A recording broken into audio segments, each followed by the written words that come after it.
This channel is supported by TrueFire. TrueFire is an online library of lessons from some of my favourite players. There's thousands of lessons on there. You can use the promo code JNC40 to get 40% off of any of their courses.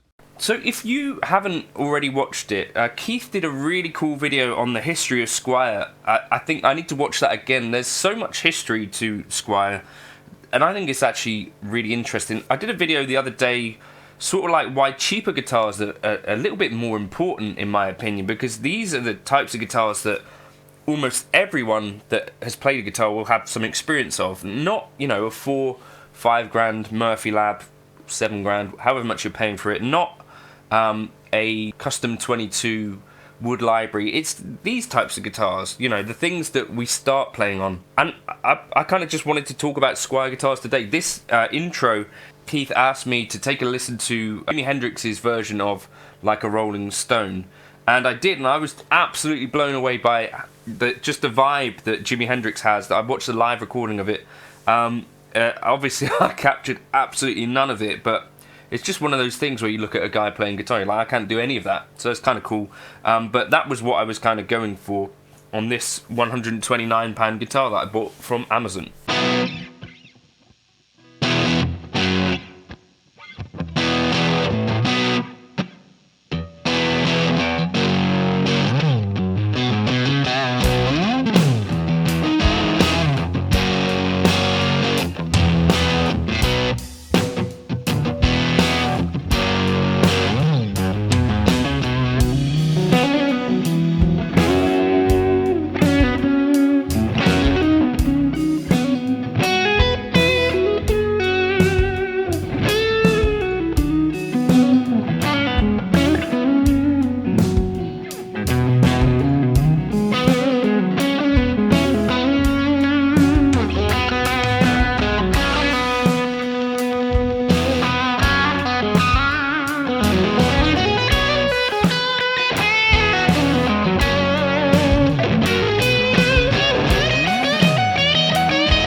I also want to shout out here, there are a few people that have been known for using Squiers. So Kyle brought up to me that Francis Dunnery was one of his favourite legato players, and I was just kind of looking at Squier players, and Francis Dunnery came up as a guy. He played for It Bites, and he's a guy who used Squiers throughout his career. Mike Rutherford, I think, as well, from Genesis.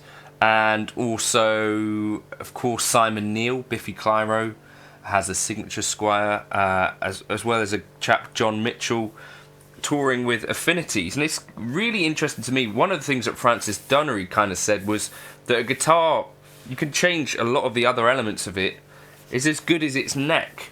And there's a point to that, I think. So, yeah, I actually gigged this guitar. It's a £129 Amazon guitar, but that's what I think is so important about this stuff, is that when you're picking your first guitar, yeah, there's like it's not, I don't think, that likely to be some of the more expensive stuff. You know, like even a PRS Silver Sky SE, I wouldn't imagine would be the first thing that a parent might buy for their kid unless they're particularly wealthy.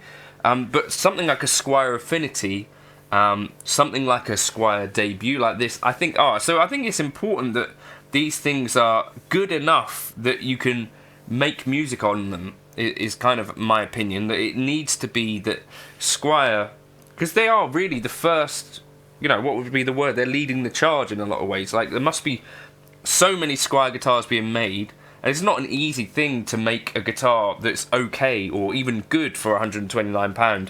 As I say, I gigged this thing. I took another guitar with me just in case I was like, well, I don't want to play this gig anymore.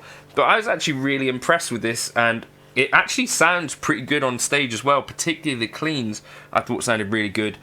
As we moved into winter in the UK, the action has kind of crept up a bit on it, but it is still pretty fun to play. Maybe a bit of fret sprout on some of the frets as well. But as I say, I think this, if you can sound okay on it at, you know, before you give it to your kid or whatever, then the signs are probably there that this is not a guitar that's going to get in the way of their progress. I think that's the main thing for me, that cheap guitars, beginner guitars, should be of a quality enough that they're not going to stop that kid wanting to play guitar or get in the way of their progress, because it's already hard enough in some cases, I think. So at least you don't want the guitar to be like a complete piece of junk built for landfill. As this action is getting higher, I kind of thought maybe I should keep this guitar in this kind of setup so I can try to play slide guitar on it. I'm also reminded of Rob Harris, who toured a JV. So the early Squiers, the earliest Squiers, were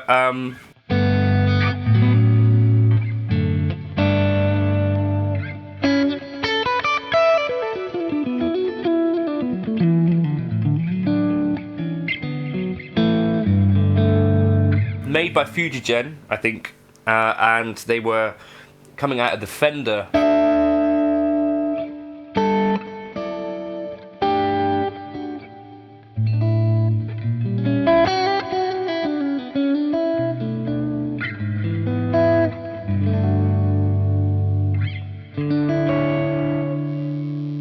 And so the early, like the JV 1982 to 1984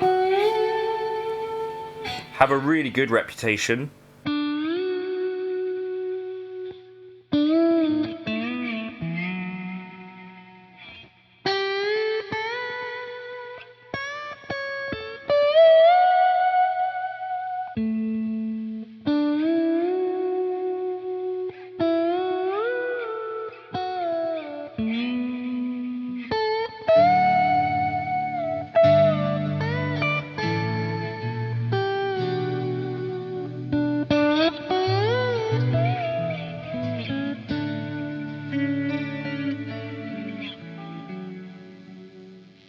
I love the idea of having guitars that are really quite cheap, but you can sort of rely on. I don't know if Squiers are exactly that anymore, but some of the stuff that I've played from Squier has been really good, like a Squier Classic Vibe, the 40th anniversary I tried. Squier Affinity that I borrowed off of my the student I used to teach just across the road. Really great guitar, really comfortable, and impressive, I think. So I think I'd love the idea that Squier guitars are making guitars that you could actually take out on the road. This is not the most comfortable guitar ever, but it's pretty decent. Again, I think the PRS C24 Saturn feels a cut above this, but again, it's quite a lot more expensive. But let me know your favourite sort of budget guitars. Let me know your experience with Squier guitars, if you've had any good ones, any bad ones, whatever they've been. I think a lot of us will have had experiences of playing someone's battered Squier. You probably had friends who had Squiers at school. You probably may even have had a Squier yourself, depending on if you're like around my age. Yeah, let me know your favourite sort of Squier guitars. Also loathed with their Squier baritones that have now, you know, leapt up in price to like £1,000, that sort of thing now. They were touring, you know, Squier guitars. It's a really cool idea. I also had the Squier baritone that I let my buddy Jake have, because it's like I got a baritone guitar now. Those are really, really inspiring, great guitars too. I think Squier are doing some really important stuff.